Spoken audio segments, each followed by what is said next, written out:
Hey everyone, Pastor George here with today's Bible study recap. And in today's Bible study, we looked at Judges chapter 6. And so, just like with the rest of the book of Judges, it runs in cycles. And so, this week we started a new cycle. And this cycle involves the people of Midian coming to attack and take over and subjugate the Israelites.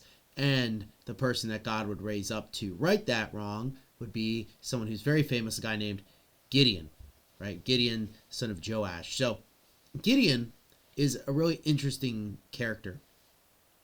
You're not going to see all of this just in today's chapter, but in Gideon's story, you see kind of the what a lot of scholars think is the best judge.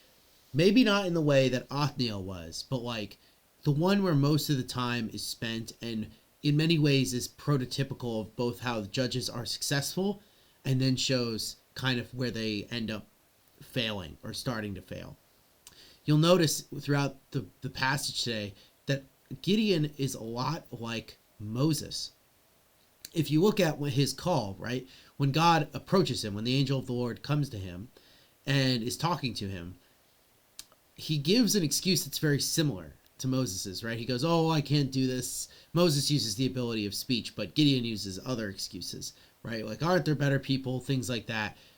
Gideon is pretty directly related to Moses, not in terms of ancestry, but in terms of like the various things that will happen, right? And you'll see if you look at other parts of the Bible that Gideon is remembered as being kind of like one of the best judges. You see this in Isaiah, you see it in First Samuel, things like that. And so you have Gideon here being set up as this great judge. And I like to think of Gideon as a turning point. And what I mean by that is like if you've ever studied any war before, a lot of people who study wars will talk about how there's, this one battle was a turning point. Famously in American history, we usually like to think of Gettysburg, but if you think of like the Second World War and the Pacific War, people think of Midway, right? The battle between America and Japan, which kind of started to tip the scale of the war or the scales of the war in favor of the United States and the Allies, right?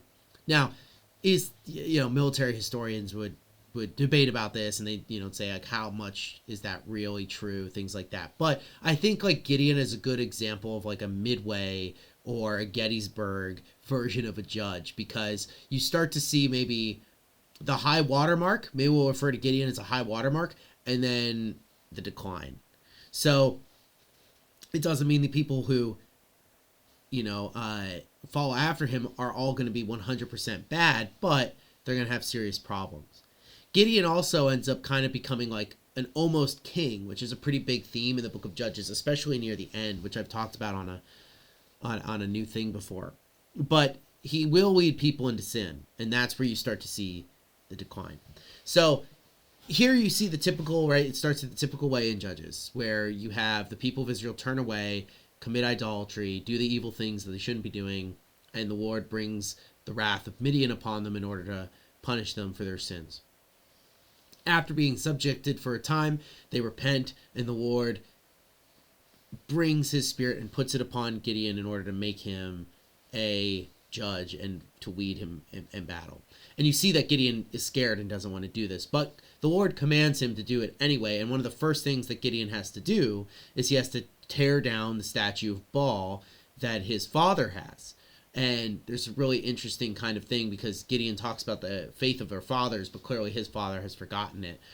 And so you have the statue of Baal and the Asherah, which is like a female deity that would usually be associated with Baal, or even the god of the Bible by the pagans who were living in that area.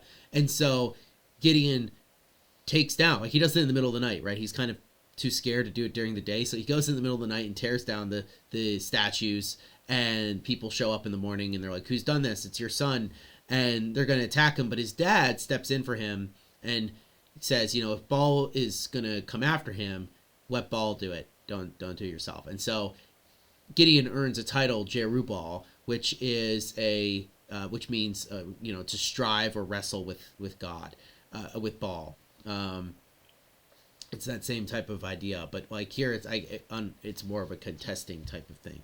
And so that's actually how he's referred to in Samuel, and in other places is sometimes they use that title instead of his actual name.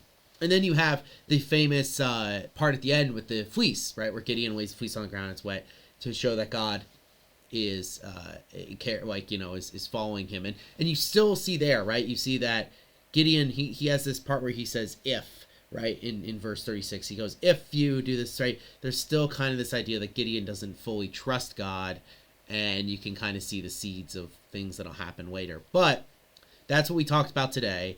Check out Judges chapter 6. Give it a read. Keep up with us. We're not going to have Bible study for the next 2 weeks, so you got plenty of time to do your reading. I'm going to be away, so I hope you guys have a wonderful rest of your Wednesday, and I'll see you when I get back or for a new thing tomorrow. Peace out.